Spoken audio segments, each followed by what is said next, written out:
Welcome to Is Your Way in Your Way podcast, where your host, Cassandra Crawley-Mayo, helps you break free from obstacles and live life on your terms. Get ready to embark on a journey of self-discovery, empowerment, and inspiration. Tune in as we dive into captivating conversations with experts and explore topics that will ignite your passion and drive. Are you ready to unlock your full potential? Let's dive in.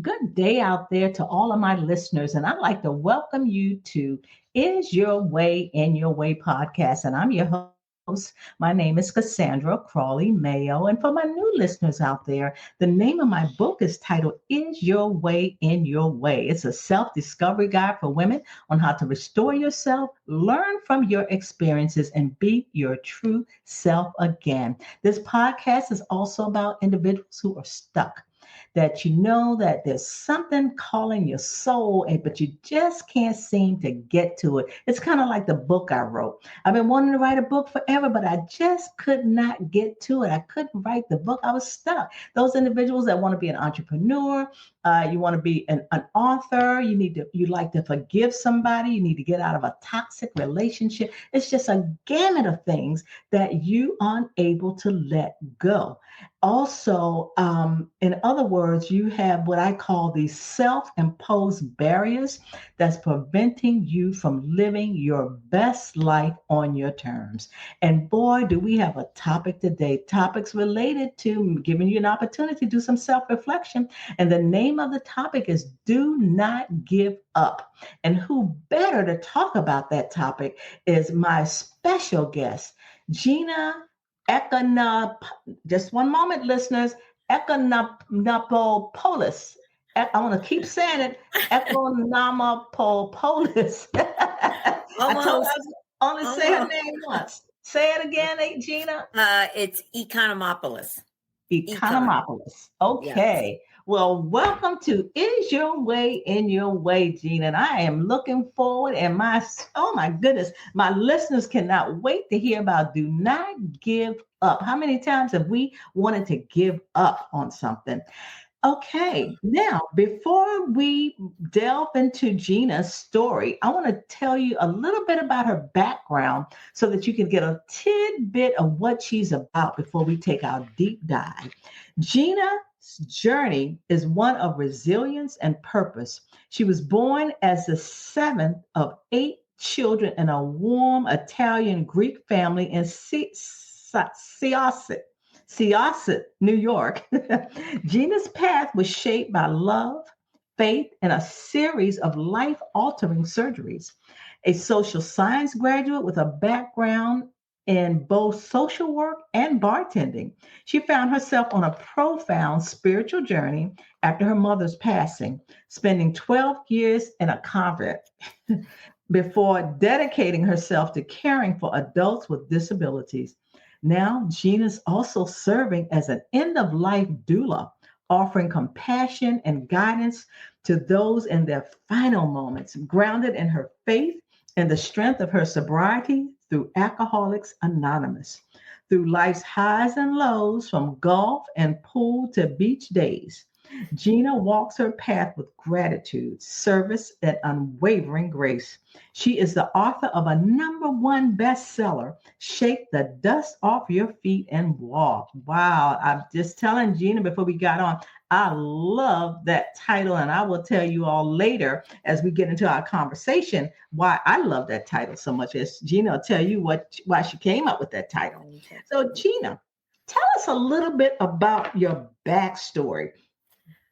Okay, as I'm from Syosset, New York, like you shared. I'm from one of 8 kids. I do have to say I had loving parents, unconditional love. I grew up in a real big family, and I mean, my parents were so loving to me, and the way they raised us, that as a kid, by the time I was 18, I wanted to get married and have 8 kids by the time I turned 22, because I just saw my family. It was just they were just so good. My dad was a hard worker, provided for us. We also learned how to work for ourselves, so we had that kind of upbringing. Yeah. And, but yet at the same time, out of the 8 children, I happened to be born with a lot of physical problems, physical limitations. I was born 6 weeks after I was born. My mom noticed I had a hip. I was always crying and my hips were out of place. And comes to find out that I had a hip replacement. So I was in a body cast. Of course, I don't remember that, but I do believe it's always in our unconscious mind. I was in a body cast my first year, just about. Wow. Yeah, and then at the same time, I was so gifted with my father. My father had these extra bone tumors. It's a disease called osteogenic, whatever. I mean, it's a long word, but I inherited. So growing up, I had a lot of surgeries. When I was maybe first grade, third grade, I have all these nice scars on me, and I say that I was blessed because nobody in my family got it. It was just me. Yeah, it was just you. It was just me. So I was physically limited growing up. Okay. And my siblings, 6 older siblings and 1 younger brother, they were all athletic, all popular, pretty, and I didn't feel that way because it was I was like a black cloud. I felt like, or the black sheep. Yeah. And then also my mom, who I loved dearly, she had my younger brother when she was 49 years old, 6 years after me. Yeah. So one would, the doctors did say could be, but he was perfectly fine. So, I mean, like I said, I was filled with love, the house, but I didn't love myself because I compared myself to people. I always had a smile. I was cute. Everyone called me Gina Lola Brigida. So I'm like, yeah, like this. Absolutely.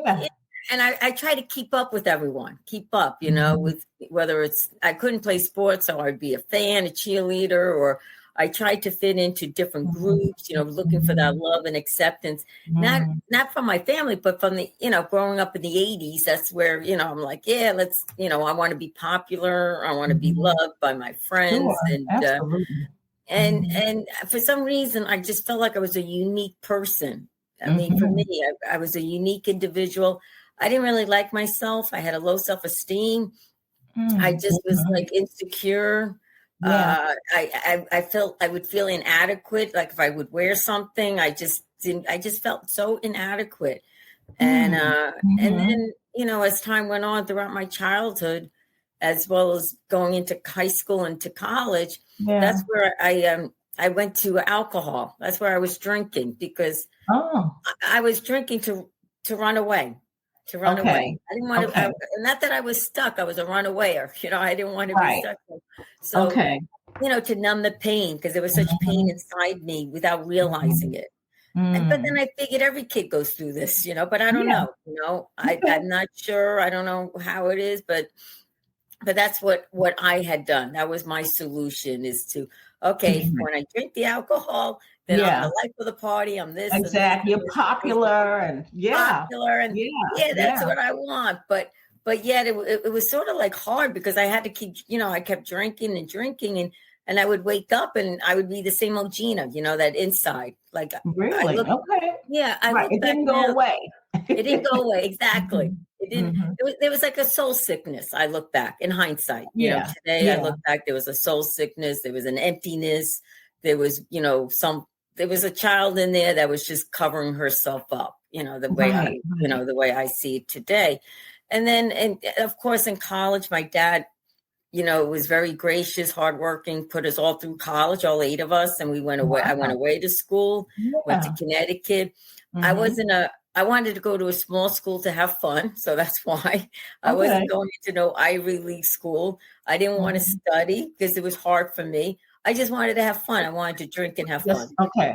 Yeah. Hang out and be popular and everybody know you and all of that. Wow. What a way to shape your life. Let me ask you though, when you were growing up, was there anything that you dreamed of doing that you wanted to do? Any vocation you had in your heart? I wanted to get married and have 8 kids and be like my mother. That's it. You know, Okay. be taking care of the house, taking care of kids, have my husband provide. Of course, if I had to provide, I would. But that was my first front, is to be married and To have a be big married. family. And Interesting. have a That's big what I family. wanted to do. I wanted to be married with a white picket fence and have kids. Yes, Isn't my that wife. amazing? Yeah, exactly.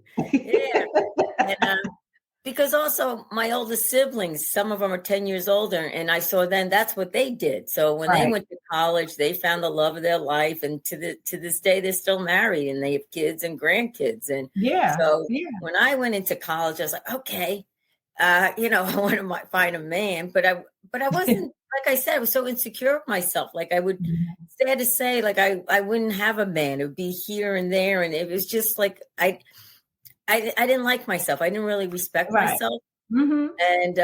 And so, that carried on throughout college, Yeah. and I did graduate, and I Yeah. graduated with a social work degree, Yeah. sociology, because to me it was the easiest subject. Okay. I thought. Okay. And but also, Cassandra, I had a heart of service. I always had a heart. I always liked to help people on the streets. I was always like helping. Yeah. So that's what I thought. Social work. Oh, I could help people. I could help people. Yeah. But yet I really wanted to find a man first. But Exactly. But at the end of my college graduation, yes, I got a degree. And at this time, my parents moved from Long Island to Pennsylvania. They retired. And my mom my mom says, "Oh, Gina, we have an extra room for you. You want to come?" And I'm like, okay. It was the best opportunity then to go. Sure. So I did. And I went, I was looking for jobs under social work, for the state. And that's how I landed up bartending. I started bartending, and I'm like, oh my God, this is it. This is my major. I could talk to people. I could hear their problems. And I could share my suggestions. Right? Yeah. And then I could leave, and that's it. Goodbye. Take their money. And I don't have to deal with government. I don't have to deal with, with the laws or anything like that, Okay. And so I felt, and I have a personality plus. I'm like, yeah. I always smiled.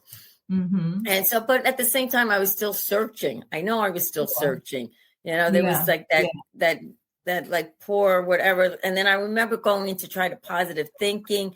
Now at this time, I was raised Catholic, but by the time I went into college, I just stopped going to church. It wasn't like I didn't believe, not that I didn't believe in God. I didn't need God. He's out there. And granted, my parents were very devout Catholics to the day they both died, and so I'm just like, okay, I don't need it.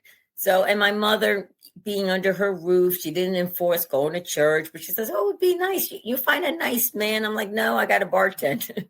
Yeah, I got to bartend. Wow. And so that was that. So I thought, talking about another dream, you were asking, okay, now granted, I'm not married yet. I don't have 8 kids yet. Right. My dream was to be to work on a love boat. Did you ever remember the love boat, Julie McCoy? I do remember that. Like hospitality. Yeah, that's me. Have fun, be the center of attention, and I said, yeah, that's what I'm going to do. So I had all these applications to Carnival Cruise Lines and things like that. So I'm like, this is my dream. This is what I want to do. I could do it.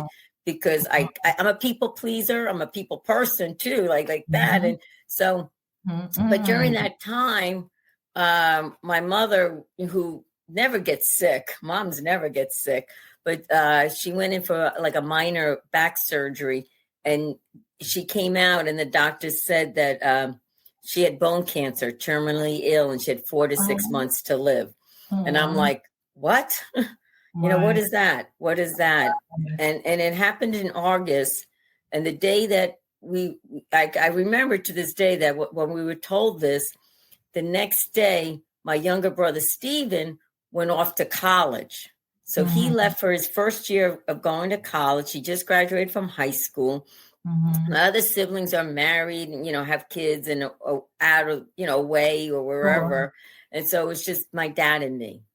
So those applications never went out. I was like, okay, I can't do it because my mother, like, I love my mom. Moms are special, and so I took care of my mom with my dad. Sure. And we were with my mom 24/7. If I couldn't be there, I was there. Even in the hospital, Dad would sleep on the floor. I would come early in the morning, get, coffee like this.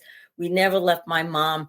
My siblings would come in, maybe once or twice a month to help out, but they couldn't not to say couldn't stand, but it was hard for them to see my mother in that position, or and for me, my mom always looked great, Cassandra. I don't know what it was, but she always looked great, even to the end when she had her little hair up, and back then she did do 3 treatments, but she had bone cancer. So I mean, back then, it's not maybe today. And her cancer it's like a childhood cancer. It only happened, it only appears in children. But needless to say, so now this time when my mom was diagnosed with cancer, okay, let's bring the rosaries out. Let's bring the prayers out. Okay, God, I'm going to go back to church if you heal my mom. Oh, yeah. So that started like my relationship with God. Okay, I'm praying all these prayers. I'm doing this. But ultimately, my mom died in those 5 months. Like, I'm so sorry. You know what? It's when I listen to your story, and it's like you had trauma. Not only did your mom pass, you had a fiancé that later passed. on. You had an employer that had passed. You talked about you had an addiction. It was you talked about you drinking. I just want to know how did all of this shape your life? Like how did you navigate through these devastating experiences? Oh, I have to say it was through God's grace without me realizing it. I have to say that to be honest, what was the best thing that helped me through is breathing and crying. All I did was cry. All I did was like move forward, trying to do what's next step or whatever it may be. I was simply existing, Cassandra, during that time. During really, the sisterhood and everything, it was sort of like God was carrying me along. And then when I thought I had a breather, like, I got a purpose, then something else happens. Like you said, like something else happens. Okay, this is it. I'm going to do this. This is great. And it could be fine for a year, 2 years, and all of a sudden, not even something else happens. But all along, Cassandra, what I realized in hindsight, as we look in hindsight, there was really nothing in me to sustain what was going on in my life. To keep, I don't know if that makes sense. It does. You were just there. I was just there. I was just existing. Yes, and I was existing. Like right. Yep. That poem about in the sand, it was like you being carried. You saw the footprints, but you didn't see yours. It was somebody that was carrying you. Wow. And I didn't see that somebody until years later, when I came into the rooms of AA, that's where I realized, like, wow, God was carrying me. And so how did you find your purpose, your meaning in life? Like something had to happen, Gina, for you to overcome and navigate through all of that. What happened to get you into that?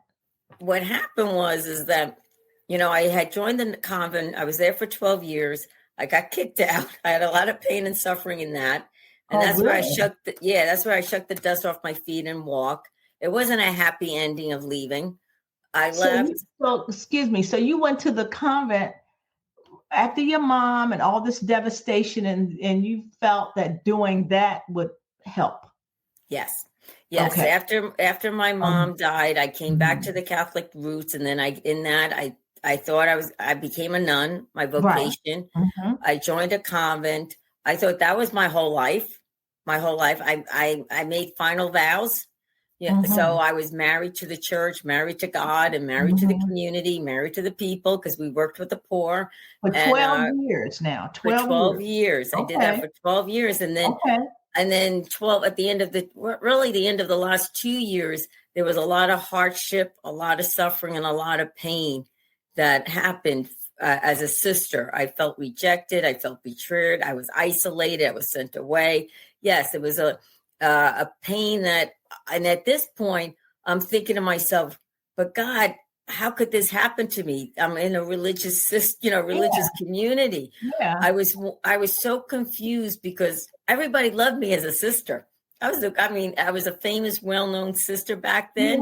Yeah. But the community, once again, in hindsight, it was just it was a new community. It was sick. They were going in one direction. My spirit was going in this direction, and it just didn't clash, The community of nuns that you were in, right? Like it was right. So it just, as you indicated, it went one way and you were going another way.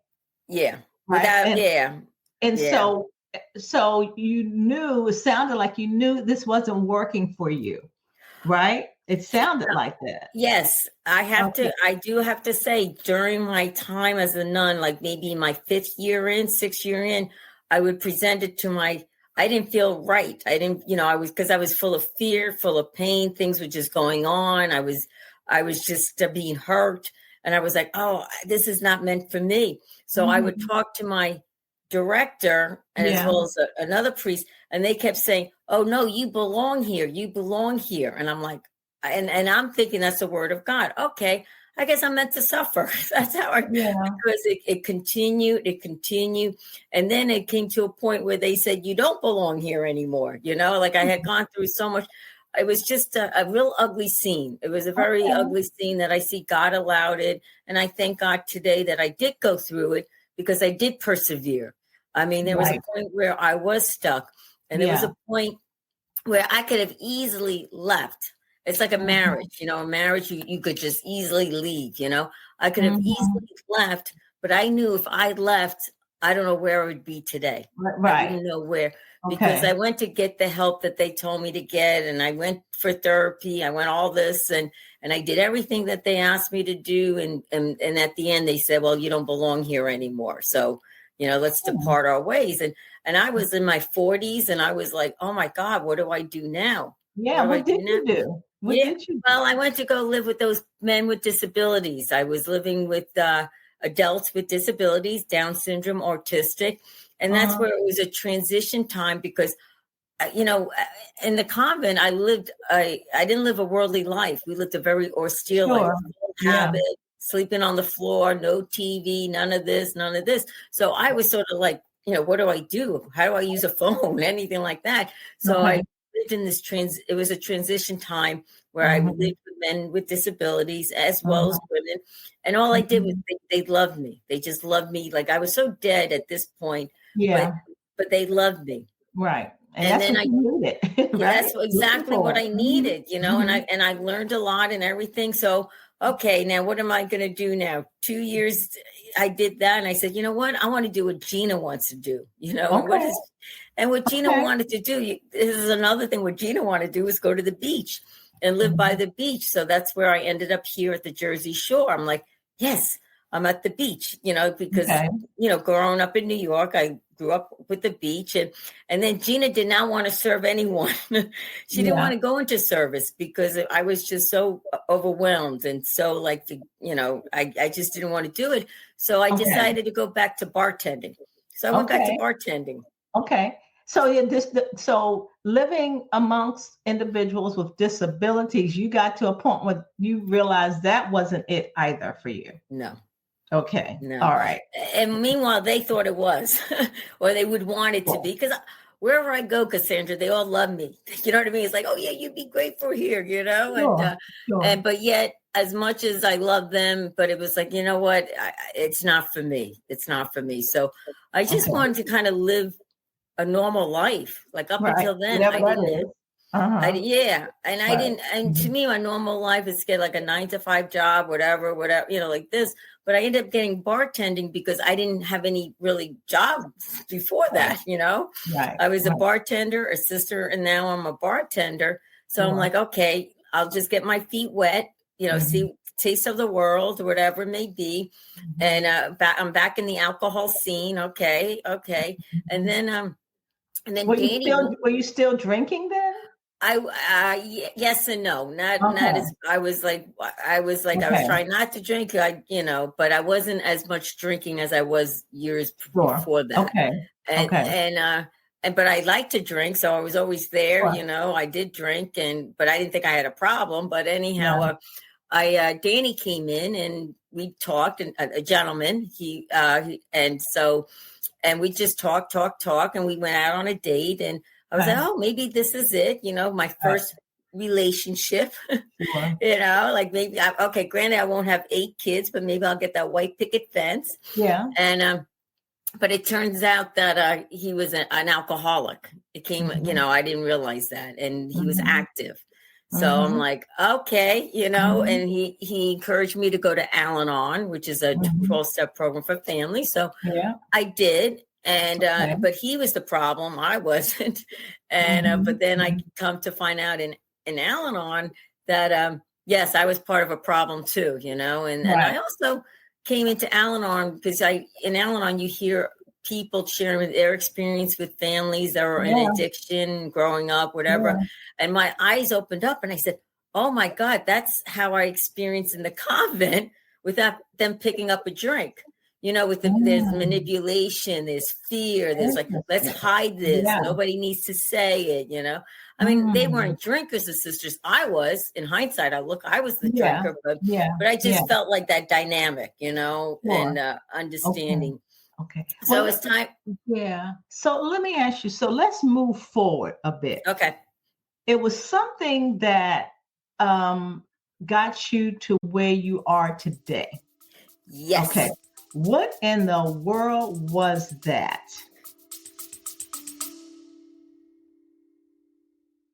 Ready to design your dream life? Join Cassandra Crawley-Mayo's Create and Design Your Best Life workshop. Break free from self-doubt and obstacles and step into a life of purpose and fulfillment. Click the link in the description to register now. Don't wait. Spaces are limited. Start living your best life today.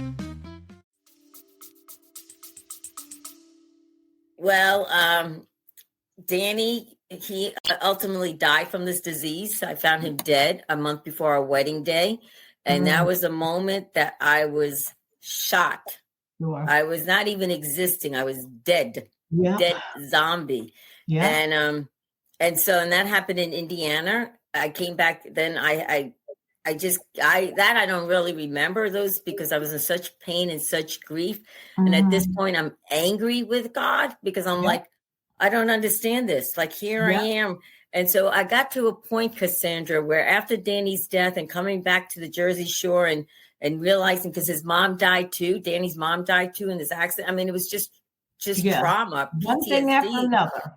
Exactly. That I'm like, this is my life. You're talking about my life, Cassandra. At that moment, my life was to be miserable. My life was to be in this dark dungeon within my heart and soul, with this in a thick concrete wall with no light and wet, cold. Right. That was it. I came to, but when I came. Your wits end, it sounds like you at your wits end. And maybe that's a lot to do with the title. Do not give up. Amen. So anyhow, so when I did come back, once again, I'm just a zombie. I don't know. So much other stuff happened in between. And then I found myself going into the rooms of AA, and that's where alcoholics go in, and it's a 12-step program. But I went in there, Cassandra, to find out why Danny is dead and these guys are sober. I was like, I didn't understand, because Danny, I was with him when he was sober, great, and he did work a program, but then yet he had such a bad accident that led him to his death, and such as but anyhow, I was like, why? So I was invited to go into these rooms of AA, which I'm not an alcoholic, not me. And so I went in, and there's like a tradition saying the desire not to pick up. So I said, I'll identify, because I want to hear, but at the same time, I wanted to kill everyone. If my eyes could kill, they would be dead. Yeah. And I was just, so I did that for almost a year, going to this club by me. And I was just like moving. I didn't celebrate holidays. I just was existing, just take me along. During that time, I prayed to God not to, I didn't want to wake up the next morning, but I did. And I just kept going and I kept going. But then it was in the rooms of AA for me when I realized on April 2nd, 2015, that I'm an alcoholic. And that just was like, oh Opened my up God, the window. opened up. But at first, Cassandra, it opened up all the pain that I stuck, all the pain that I ran from a child, from my insecurities. It was red hot fire. Wow. And it's like, and then now I say I'm an alcoholic and I'm joining this club here. And I'm like, okay, what do I do with it? I used to go to the alcohol to numb it, to get rid of that pain. Sure. I would go, or I would go to my self-pity couch, be miserable, and be like, oh, boo, boo, really like this. So it was like, I had to learn, and which took a while, learn to, live life on life's terms. I had to, one day at a time. So I really went, I brought God did for me what I couldn't do for myself. He kept bringing me into those meetings. I kept listening. And in the meetings, you get a sponsor, somebody else to help you work the steps. There's a step program. And in that, I was like, okay. And then in that, God came back in my life in a powerful way. Wow. Because I hated God, Cassandra, when I went in there. You were angry. I was so angry. And I had no problem telling people that, because this is me. And then, of course, people meant well, and people will come up to me and say, oh, no, God loves you. I was like, no crap, God loves me. I was married to him. We're divorced. I said, he's just on the couch. But it was such a learning process, which through pain and suffering. But at the same time, there was light because, he came back into my life. I got a new life, a new relationship, one day at a time, and working a program and then bringing scripture back in my life and bringing, just bringing light and life that concrete wall that I was stuck in for a long time. Sure. Eventually, some God and, just kept hammering it down.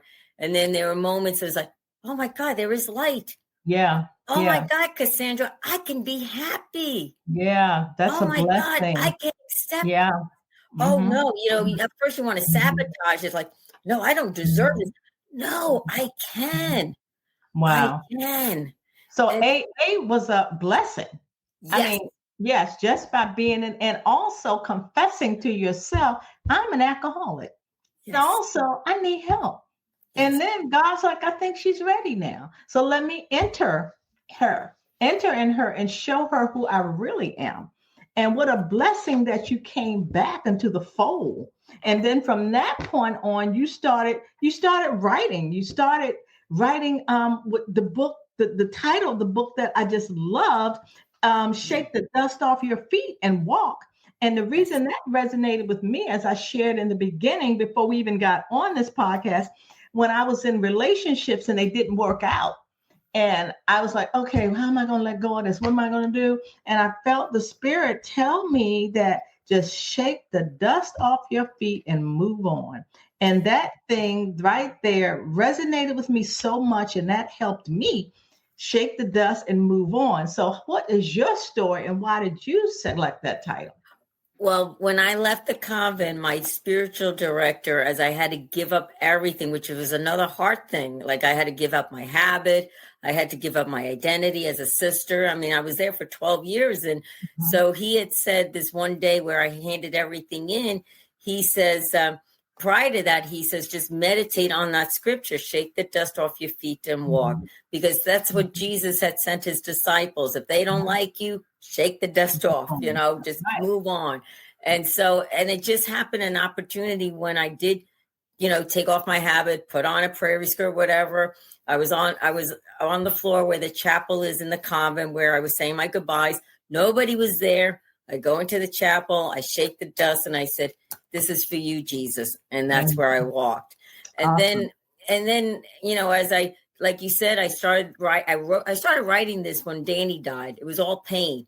And when I wrote out Danny's pain and my situation with Danny, with that happening, the sister's pain came up. I helped so much, and the things that happened and everything, like, and then it's like, how can this be, God? How can this be? I put away 180 pages about 11 years ago aside. Wow. And I continue my journey. I held on to those pages. And then maybe last 2 years, a friend of mine is a writer, because I'm not a real writer. I never thought I would write a book. People said I should, but I'm like, I failed English. How could I write? You know? And so, but a friend of mine helped me put it together. She read it. She goes, now start writing now. Start what happened in these last 10 years. And once again, and it was, you know, it started with pain, but it ended up in recovery with peace, joyous and happy and free. Yeah. So yes, I did write my story, Shake the Dust Off Your Feet and Walk. Right. It's available on Amazon. I just published it this past August. And I'm thank you. Awesome. So I'm a first time, new time author. This is very new to me. Yeah. And a bestseller, a #1 bestseller. Yeah, it was. I mean, it's Amazon seller. You know, but it's good. It's good. I take whatever I can. You know, I'm grateful. I am so grateful. Wow, you have every right to be. Mm-hmm. And I'm so. It sounded like the book healed you somewhat. Yes, by letting it all out and letting go. And Cassandra, that's exactly. I wrote the book was for me. I wrote the book for me, for continual healing. Yes, I was healed, but there's continued healing. And then I also wrote for a message of hope and strength for all those who are going through any kind of pain, darkness, stuck, you know, not to give up, that there is hope. Trust me, you know, look at my story. If it could happen to me, it could happen to anyone else. You know, it can. Miracles are in the air, you know, so these things, it's just, so right now I'm just trying to promote my book, my encouragement. I'm also an end of life doula too, where I want to talk about that, but let me ask you this. So now you're an author, and I see that you're a speaker as well. Yes. Okay. Yes. And then you're in the life doula that I want to talk about, but are you bartending? No. Okay. All right. So what are you doing now, and what do you speak about? What's your title of your message? Well, it's a message of strength and hope. Okay. I am trying to promote myself and putting myself out there. I spoke a lot when I was a sister, so speaking in front of people, it doesn't bother me. Okay. So now I'm trying to find churches or places that would want an inspirational speech to say, hey, don't give up. Look at my story. You know, if you're in darkness, as you know, grief, I was in so much grief. Grief is my best friend. Hey, you know, I know how, you know, this is how I did through grief. Not to say it's your story, but maybe my story could comfort, or just to exist, keep existing until there's that brightness. And at the same time, I am certified as an end-of-life doula. So when people your grief help you get into that, parlayed into the end-of-life doula? No, not the end-of-life doula came when I was a nun, really. And I didn't realize that I was at end of a life. I never heard of end-of-life doula until 2 years ago, because the desire of my heart that grew as a nun was to be with people dying. Because if remember, when I was with my mom, when she was dying, I had no faith, no hope, no love, no God. And to me, I experienced hell. That's hell to me on earth. Yeah. Fast forward, become a nun, knowing that there's a heaven, knowing that there's a God, knowing that there's peace. It's like, aha. So when people are dying, you know, it's like a joy to help them, to say, you're going to a better place, or peace, or whatever it may be, because everyone has their different faiths, different beliefs, but I know where they're going in my heart. And so that seed, like I don't want to say for some reason, but God had always put me at many places when I was a nun where people were dying, or people had died in front of me, people I did not know. Yeah. And there was a joke, not a joke, but people said, don't call Sister Death. Don't call Sister Death on me. And so then, you know, after the nunnery, after leaving, you know, I did not think, I didn't mind being with the dying. And once again, God would put me in places that friends, mothers, whatever, I happen to be there, whatever, or pray with them, whatever, at the hospital, volunteer, you know. But I never thought of it until like about maybe 3 years ago. A friend of mine knows that that was a passion. Says, oh no, don't you know you could be certified as an end of life doula? I said, wow. I said, you mean you could get to do this service and get paid for it? I said, I would have been rich by now. Because I have been with so many. Yeah. And so I did get certified. I try to promote myself, put my service out there in helping, whether it's the patient, and in that helping with grief, because I know, I mean, I've been there. You really can't say anything about grief when somebody's grieving. You got to let them be and hold their hands, love them, or whatever it may be, you know, just to be a comfort to them. And so, yes, death and dying does not scare me. I enjoy it. I don't tell many people because they'll be like, oh my God, you know. Right. But I, in that role, what was the most, if you can think about the most impactful individual transitioning? Did anything happen that for you was impactful, not only for the person transitioning, but maybe for their family? I would have to say it was my uncle. Okay. It was my uncle. It was a very impactful conversation with him. As he was transitioning. Yeah. Yes. The family did not want me to talk to him about it. But when we were by ourselves, like he would say to me, how long has it been with your mom? You know, because he knew my mom. And I said, oh, you're going to see. And I said, at that time it was about 10 years. And he said, and then he said to me, he says, I'm going to see her soon. I said, yes, uncle, you're going to see her soon. Please give her a big hug from me. Yeah. And then also when I went to visit him the last moment, it happened to be my birthday the next day. And it was the hospital I was born in. So I said to him, I said, you know, Uncle Jim, the best gift you could give me if you want to die on my birthday so that we share that you be birthed into eternal life. And it was the place I was born.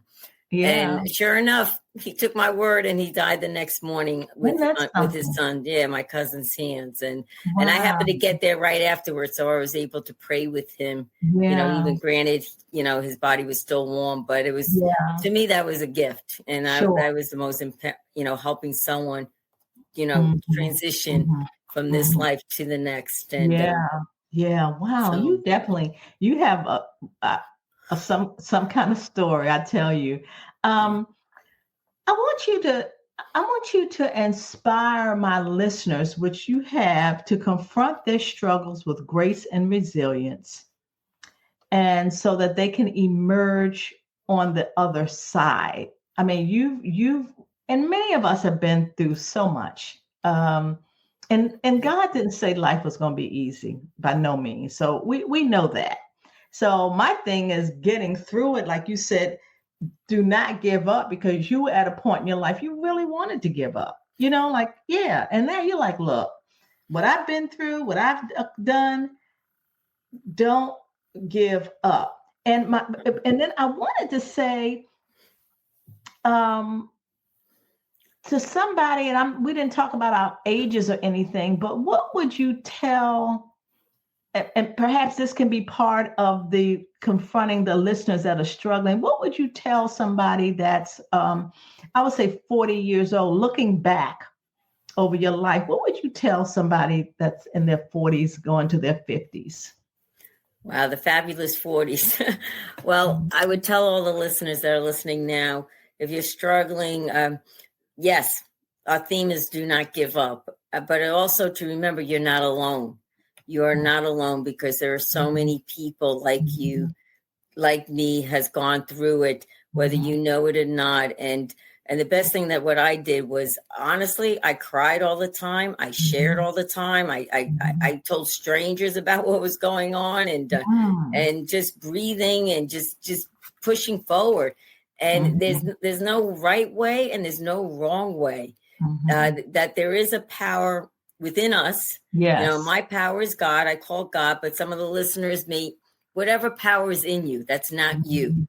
That's not, it could be whatever you want it to be, but it's not you. And just know that there is something in you. There's that light in you. There's that hope in you that wants to sprout out, and it will, if you just know, you know, you just keep, reaching out if you need to go to different resources to, talk to someone, listen to the podcast over and over and over again, listen to it over and over again, read our stories. I know you're, something like that to say, aha, this is going to get me through today. Because all we have is today. That's right. All we have is today. So I do. And for those in their 40s, really, there is life. There's life after 40s, and it's in so many ways. And people struggle, whether it's through marriage or a loss or whatever, or not knowing what they want to do. Look at me. I mean, I still never had a profession in my life. I never got a 9-to-5 job. Yeah. I never did. But here I am standing within myself that I finally became comfortable with Gina. I became comfortable in my own skin, one would say, and prior to that, I was never comfortable. Yeah. And honestly, if it could happen to me, it can happen to anyone, because I keep stressing this, because there was a time that I did not think I would ever be here today. Did not. It was in the moment of my mind, grace. Yeah. Okay, people are going to suffer. Give it to Gina. I'll do it.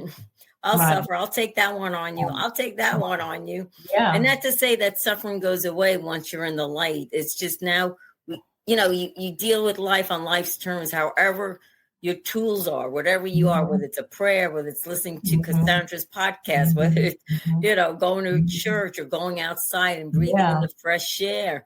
There is something that's greater and better than us and then we deserve it. And it's worth it. Yeah, so and you definitely endured. And like you said, if you endured, if I endured, we say anybody can do it. And it's not a cliche.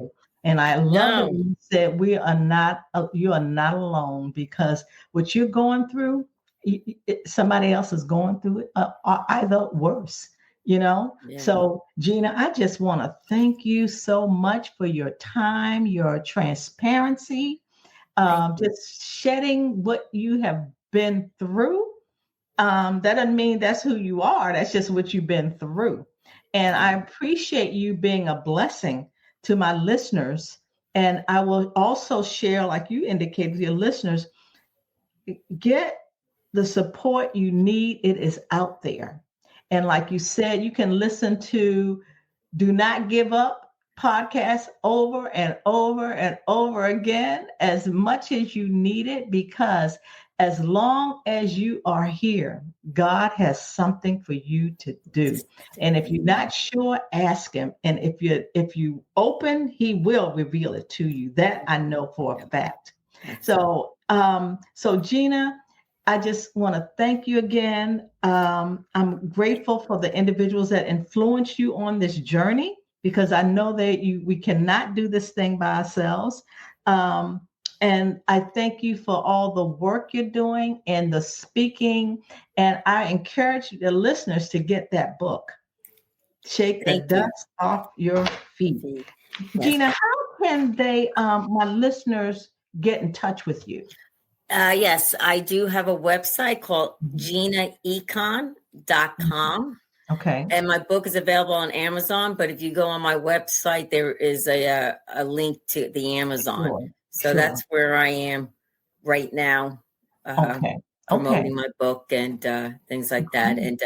And also one thing I want to share with your listeners, if nobody told you that they love you today, we do. Cassandra and Gina love you. Yes. That's inspired to say that. Yeah, thank you so much. Yes, indeed, we love you. And again, my listeners, as I always say, bye for now. And you know that my podcast goes live every Wednesday at 1 p.m. And if you miss it, it's on all podcast platforms. Gina, thanks again. It was my pleasure. Thanks for being on my show. And bye for now, my listeners. God bless. Thank you. Hey, thanks for listening. If you've been enjoying our empowering conversations, make sure you don't miss out on future episodes of Is Your Way in Your Way podcast. Stay in the loop with all the latest episodes. Join our mailing list over at CassandraCrawley.com. And before you go, hit that like button, share with your friends, and subscribe now. Until next time, let's get ready to live your best life.